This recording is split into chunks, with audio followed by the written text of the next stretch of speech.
In the hierarchical model that we'll now focus on, the certificate from the root certification authority is the base of our trust relationship. Above, we see a few certificates, which for the moment we don't trust. Let's take a look at a sample certificate. It can be seen that this is a certificate that is not trusted. It was issued to someone who is presented as the administrator. We can see that it was issued by a certification authority called SUBCA. We can also see that the certificate is valid for 2 years from the date of issue. Let's look now at the details of the certificate. We have information that this is the third version of the X509 protocol. We see the serial number of our certificate, the algorithm that is used for the signature, in other words, confirmation of the authenticity of the certificate, and the data of the organization that issued it. We already saw the expiration date. We can also see to whom the certificate was issued. In this case, it turns out that this is the administrator of the domain ms.pl. We also find here the public key. In this case, the RSA key with a length of 2 kilobytes. In each certificate is a public key. From the earlier module, we know that public keys should be publicly known. There must be some method of distribution or automatic submission of requests to view and download public keys of various people. They can be recorded in the certificates. We also find out about the template that was used for the basis for issuing this certificate. Here it's the EFS recovery. We suspect that this is a certificate which allows the administrator to recover files encrypted with EFS technology on behalf of users who for some reason lost their keys. The purpose of the certificate confirms this. In this case, the purpose of the certificate is file recovery. This is what the certificate is used for, and it can only be used for this. So that this would be unequivocal, an operation code is attached to the certificate. This is a universal operation code, to which a certificate may be used. We also mentioned that we must identify the supplier. In the information about the key, we find such data. We also need to be able to check whether the certificate has been withdrawn or not. Each certificate must contain at least one location of the certificate revocation list. There is also at least one piece of information where you can download the certificate issued by the certification authority. We check in this way if in fact a given certification authority issued it. This is actually all that we have a chance to see in the details of each certificate. Here, the certification path is not yet shown. In that case, let's see what the root certification authority looks like. The curious thing here is that the issuer and recipient of the certificate are the same. Somewhere this relationship of trust must begin.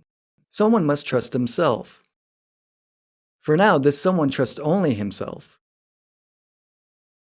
Now let's look at the certificate of the subordinate certification authority. This is a certificate issued by Rootka for SUBCA. Two certification authorities are building a relationship of trust. What changes in the certificates if we try to install one of them? What will happen if we receive a certificate from some certification authority and we have decided to trust him? Let's check. We should trust the root certification authority. After installation of the certificate on our computer, we now trust that certificate. Let's see what's changed in this certificate issued by the certification authority to someone else, someone who didn't want to trust. It turns out that we also trust it. The relationship of trust is transitive. This is the basis of the hierarchical structure. Trusting the Rootka certificate means that we trust all certificates issued by this authority. In the case of the administrator certificate, we don't have full access because we're not able to verify his certificate. For our demonstration purposes, we use certificates issued by certification authorities, which are currently not available from our computer. As we can see, we have a warning that although the certificate is issued by someone whom we know, we're not able to verify this. The certificate could have been revoked in the meantime. We did not have this problem in the case of the subordinate certification authority, but we'll talk about that later.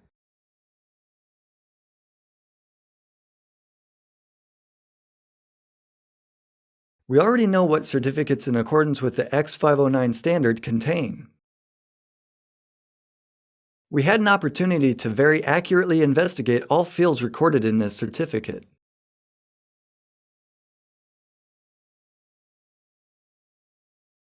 We have also seen that certificates are digitally signed by the certification authorities issuing them. We know that changing a digitally signed document will automatically invalidate the signature. We know how to verify digital signatures.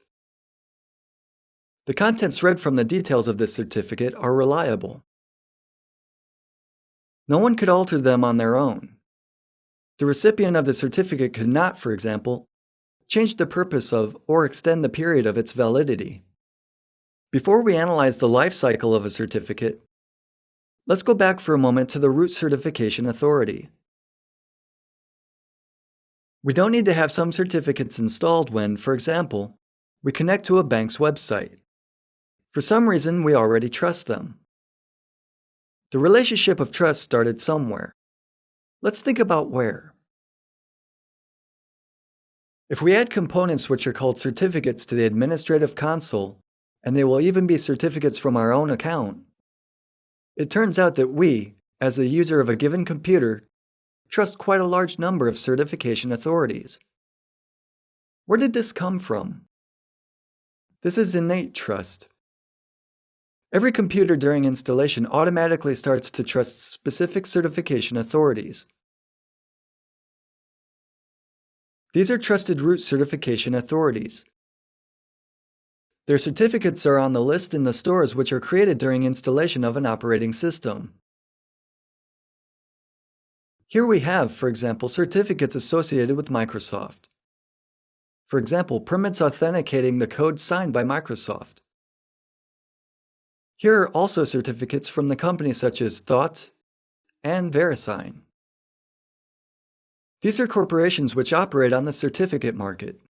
They are publicly available certification authorities. If any company buys now a certificate from VeriSign, we will trust it. Because a certificate from the VeriSign Certification Authority is on the list of certificates which our computer automatically trusts. An interesting fact is that a vast majority of the certificates shown are really unnecessary. If we left 4 or 5 certificates, everything would still work in the same way as to date. All other certificates are for maintaining backwards compatibility, just in case. Some of these certificates have even expired some time ago.